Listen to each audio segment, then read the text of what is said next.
Yeah, it's like having because wasn't there an issue with Lord of the Rings?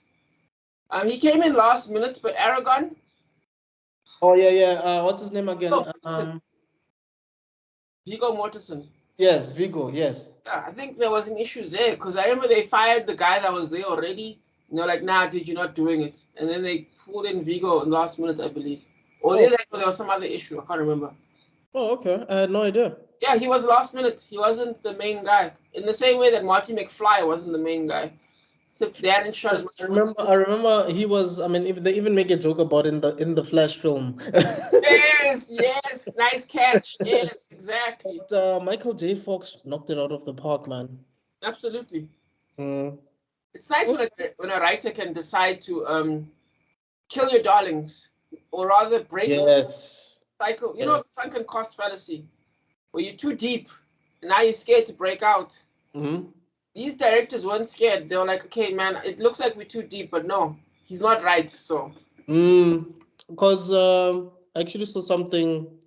Okay, there's two things I want to say. The first thing is, I think that's the problem. I think you mentioned this before. That's the problem of having an actor in mind when you're writing a story. You need to be careful about that, because what if it doesn't work out? But there's someone, I think Bill Bellamy. He was talking to who's this guy again? I think it's I forgot this guy's name. I think it's Corey something. He's a comedian, a white comedian. He was in Think Like a Man, Act Like a Lady. So they were just talking, and Bill Bellamy was saying when they did Any Given Sunday. Oh. The role that Jamie Foxx ultimately had was initially Diddy's, yes. His role, apparently. But he couldn't throw a ball properly. You know what I'm saying? Like Bill Bellamy was saying that, you know, when you're throwing a ball with your weak hand, which is maybe like your left hand, Diddy was just throwing that with his best hand. And they were like, okay, this is Gary Owen. Yeah, I was talking to Gary Owen. So yeah, Bill Bellamy was like, clearly that didn't work. That's why they got Jamie Foxx. You know, like apparently in Any Given Sunday, if you're gonna be playing the role of a footballer, yeah, you need to be an athlete. Yeah. Already. You need to at least have played something. You know, and I guess Diddy didn't cut it. I mean, it could have been a different movie with Diddy, I guess. And I think it also has to do with him being a team player as well. Like, I think there's an element of team playerism there. Like, you know, like with Jamie Foxx? No, with P. Diddy. I think there was an element there as well. Because, is it Martin Stone or Scorsese? I keep forgetting. It's Martin Stone. Oliver Stone, right? Stone, yeah. Yeah. And if I remember correctly, it was also a story about him saying, nah, dude. He was done with P. Diddy. Like, I think it was even beyond that, yeah. He was saying, I'm going to give myself a present. I'm going to fire P. Diddy, dude. So that... Oliver Stone is the one who directed Any Given Sunday. Okay, it's either him. It's not Scorsese. No. I'm 90% sure it's Oliver Stone. I don't think it's Scorsese. I think it's Oliver Stone. It's definitely not Scorsese. Let me just confirm that. I'm 70% sure. You're right. It's Oliver Stone. Yes! Today we are on a roll, guys. See, there's a style to Oliver Stone. I can't explain it. It's not Scorsese-like. There's a freedom to Scorsese. I don't know how to explain it, but there's not a uniform mentality. What's the word? I feel like Scorsese and Oliver Stone are similar in a way, but there's a looseness more to Scorsese, or rather a realness, I could say. Interesting. You know, there's a movie that I want us to do by Oliver Stone.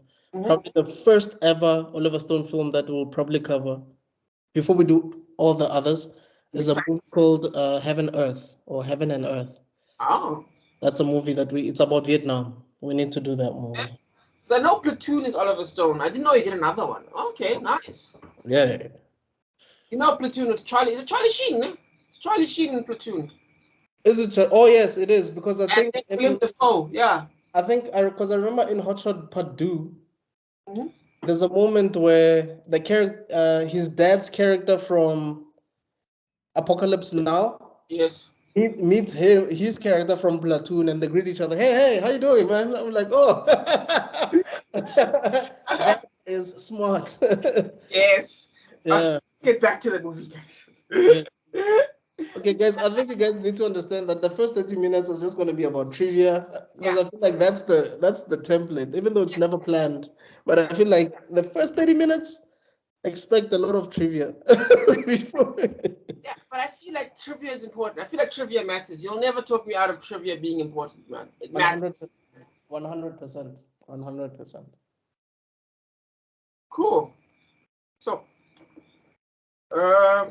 cool. So we'll start with the opening image. The opening image is of Snowfall and our lead Bridget Jones with her narrating her own story in past tense. She's setting up how it all began. It's kind of a twist. It's kind of a simplification of you may be wondering how we got here meme kind of thing without a sense of chaos. This is a tricky game when it comes to narration. Right off the bat, people consider it a loss if you use narration because it's giving up the audio-visual medium. Right. Personally, I think that's wrong because all writing techniques are a tool. Just like everything else, it can be overused, yes. It can be used the wrong way, but it can still can be an effective way to get a point across. Right. In this point, it's a diary. No. We're reading a diary, so it makes sense. yes. It reminds me of Doug. I don't know if you remember Doug. Of course, I remember that. Dude, I almost remember the song. Yeah, dude, I remember that shit. Yes. Yeah. But yeah, anyway, the advantage of a book, right, is that you can use a character's thought process as a part of the narrative.